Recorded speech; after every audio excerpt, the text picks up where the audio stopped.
ഇതെവിടെ ആരാടി നടക്കുക? ഒരു കാര്യത്തിന് അന്വേഷിച്ചാ കാണില്ല. താനിത് ആരുടെ മുഖത്ത് നോക്കിയാ നടക്കണേ? ആ പാർക്കുട്ടി എവിടെ? ഇന്ന് നല്ല തണുപ്പാ. ആ കുന്തെടുത്ത് കാലിൽ വെച്ച് കാലും കെട്ടൂട ഒന്നും കെട്ടൂട. ഇപ്പൊ കേക്കാം. കടുമാങ്ങിയാ? നല്ല ഭരണിയാ. കാർക്കിടപ്പുണ്ടോ? നല്ല മൂക്കടപ്പുണ്ട്. പിന്നെ ഇവിടത്തെ എല്ല് കോച്ചും തണുപ്പ് കാരണം ജലദോഷമുണ്ട്. മൈസൂരാന്റെ വണ്ടിയല്ലേ വരുന്നത്? ഏത് മൈസൂരാ? അല്ലെങ്കിൽ ഞാൻ തന്നെ അടച്ചോളാം, അതാ നല്ലത്.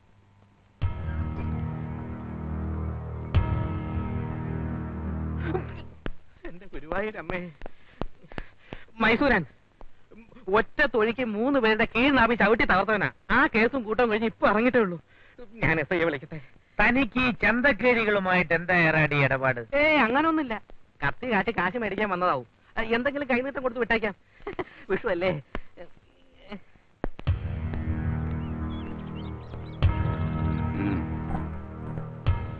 ನೀವು ಹತ್ಕಡಕ್ ಹೋಗಿಲ್ಲ? അല്ല, ഇതാരും മൈസൂരാനോ? എന്താ ഈ രാത്രിയില്? അല്ല, രാവിലെ അകത്തോട്ടിരുന്നാട്ടെ, കാപ്പി എടുക്കാം. ഇരിക്കാൻ വന്നതല്ല ഞാൻ. എന്തിനാ ഈ ചങ്ങല? ഞാൻ പറയട്ടെ, അങ്ങൊന്നൊരു നല്ല കാര്യത്തിന് വേണ്ടി നാട്ടിലേക്ക് പോകാൻ ഇറങ്ങിയിരിക്കുക. അതിനിടയിൽ കയറി ശകുനം മുടക്കരുത്. എത്രയാ വേണ്ടതെന്ന് വെച്ചാൽ തുക പറഞ്ഞോളൂ. അല്ല, ക്യാഷോ ചെക്കോ ഏതാ സൗകര്യം?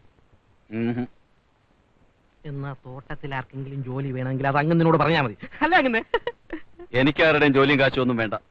വേണ്ടേ?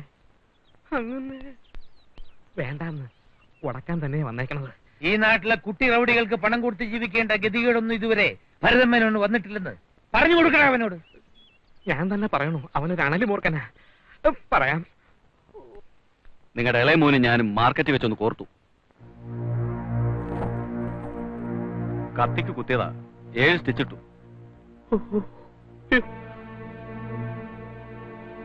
ഒരു പേനാക്കത്തിയുടെ ബലത്തിലാ പാലാക്കാരനായ ഞാൻ മൈസൂരാനായത്. മാർക്കറ്റിലിട്ടിട്ട് എന്നെ തല്ലരുതെന്ന് മുതലാളി എന്നെ പ്രിൻസിനോട് പറയണം. എന്റെ വില കളയരുത് മുതലാളി. ഇത് ഇവിടുത്തെ പ്രിൻസിന്റെ തന്നെ സൈക്കിൾ ചെയിനാ.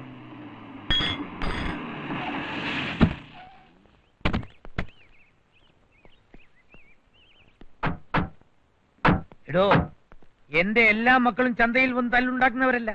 ഇതേ ഡോക്ടറും കലക്ടറും ഇത് അവന്റെ ചേട്ടന്മാരാ. താൻ പോയിക്കോ, അവനിനി ചന്തയിൽ വരില്ല.